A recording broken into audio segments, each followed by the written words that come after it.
Shalom Pak Bambang, saya mau izin bertanya. Benarkah Alkitab Kristen dan Katolik berbeda? Mohon pencerahannya. Deuterokanonika, ya saya kira itu bukan urusan Katolik Protestan.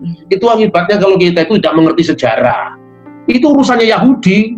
Kristen Protestan dan Kristen Katolik itu kan sekedar mewarisi sejarah Yahudi. Karena apa? Memang di kalangan orang Yahudi itu ada orang Yahudi diaspora, dan mereka ini mengalami pengalaman-pengalaman rohani yang sebagian dituangkan dalam buku Deuterokanonika itu, dan itu orang Yahudi di Alexandria. Sementara orang Yahudi yang di Yerusalem, dia mengenal kanon, ya kanon kecil yang 39 kitab itu. Tapi orang Yahudi diaspora memang ada Yudit, Tobit, kebijakan Salomo, itu memang ada. Jadi kalau orang Protestan nuduh Katolik, ini Katolik nambah-nambahi kitab misalnya. Tapi orang Katolik juga Protestan mengurang-urangi kitab, kan itu kan. Sebetulnya dengan atau tanpa Deuterokanonika, itu sama sekali tidak mengganggu iman kita. Jadi justru sekarang pertanyaannya gini, tanpa membaca Deuterokanonika, kita tidak bisa mengerti sejarah naskah Laut Mati. Karena apa? Itu terjadi intertestamental book.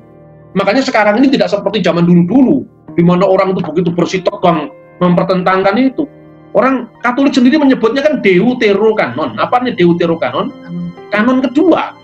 Protestan yang tidak menyebutnya kanon menghormatinya sebagai devotional book, buku-buku yang membangun.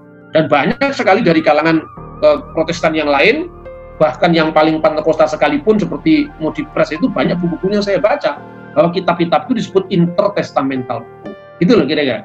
Jadi artinya apa? Kitab Deuterokanonika itu beda dengan yang namanya Injil Yudas, Injil Thomas, Injil Maria Magdalena, beda karena itu memang dari aliran-aliran bidat.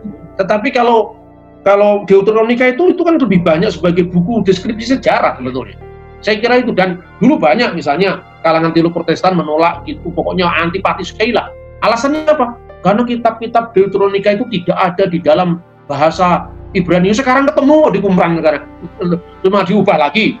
Makanya kita ini jangan terlalu melihat orang itu dari sudut pandang kita, tapi justru dalam suasana semangat ut omnes unum sim, agar semua menjadi satu dan kita memahami kekayaan warisan gereja ini. Yang Protestan nggak usah membaca Deuterokanonika di gereja gara-gara mendengar Pijar TV, nggak usah, ya toh. Tapi juga nggak usah menyalah-nyalahkan kan gitu.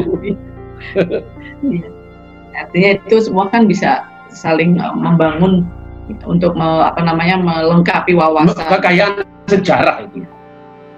Karena kalau kita lihat sejarah kita mengenal ada kaki Dian, ada 2 macam kaki Dian, itu juga ada sejarahnya di buku. Iya, di Makabe, 1-2 Makabe. Orang Kristen kan banyak ke Israel sekarang ya. Kemudian kita lihat kaki Dian bercabang 7, itu namanya apa? Menorah. Ya. Menorah itu di mana? Untuk di kitab Taurat ada. Ya. Tapi yang kaki Dian bercabang 9 itu kan nggak ada di Taurat itu. Nah. Kenapa nggak ada? Karena kejadiannya setelah selesainya perjanjian lama, menjelang perjanjian baru. Itulah yang dikenal dengan intertestamental book. Itu tercatat dalam 1 dan 2 Makabe. Dan berdasarkan informasi sejarah itu, maka Tuhan Yesus memperingati perayaan penahbisan bait suci atau Hanukkah, dan kaki Diannya namanya Hanukia.